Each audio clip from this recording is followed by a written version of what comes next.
Hey everybody, this is Hillary. We just got Rock Band 2 here and we're going to go check out the new instruments.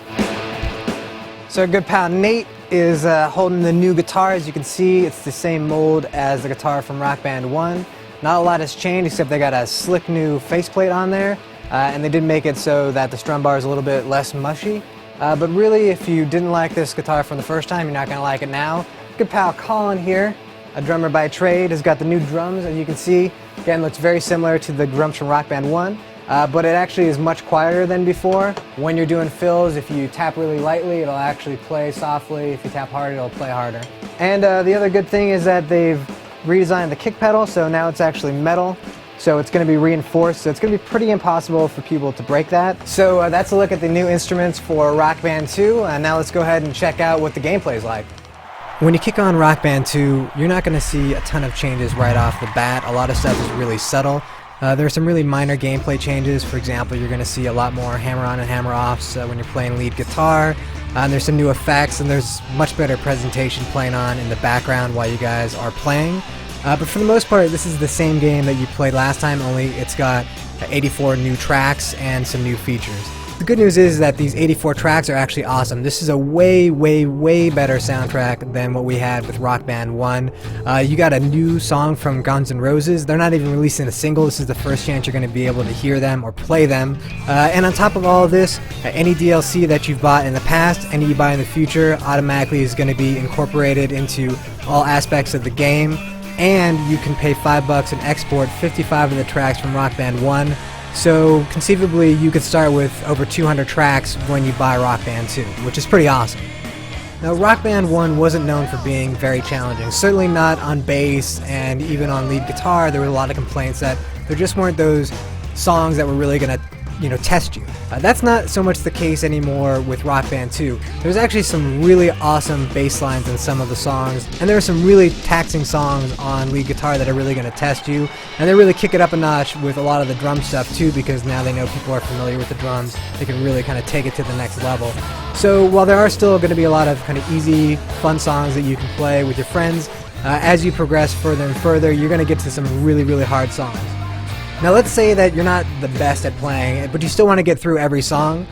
Fortunately, there is now a cheat that is available to anybody who wants to use it, which is a no-fail cheat. So let's say you're playing Painkiller and you just get your ass kicked because it's incredibly hard. Just go turn on no-fail. You can play through it even if you're not doing well. You're still going to be able to get to the end of the song, so you can at least experience it, keep replaying until you're good enough that you don't need no-fail anymore.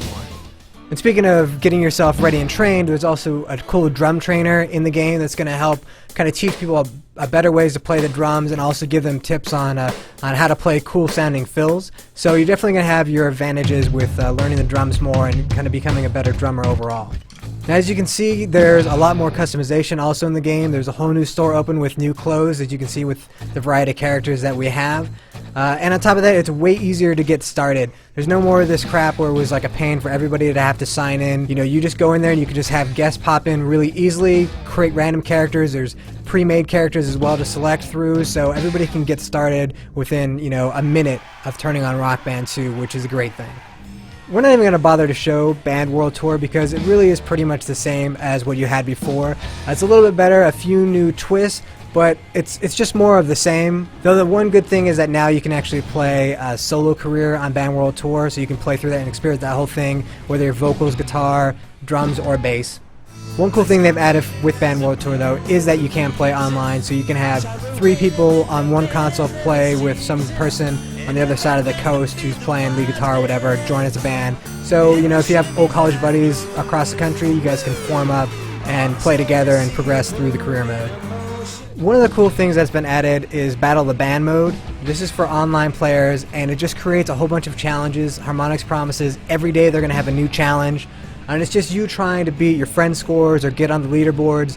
And there's just a variety of things in it. It recognizes whether you have certain downloadable content or the different types of genres will be in there as well. So it's going to keep giving you reasons to keep playing again and again outside of just playing through the Band World Tour. You can have reasons to play online and challenge other people, which is great.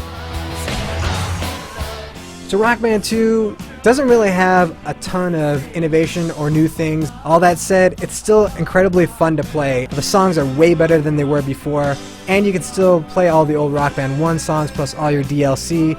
It's going to really keep you occupied for probably another year straight.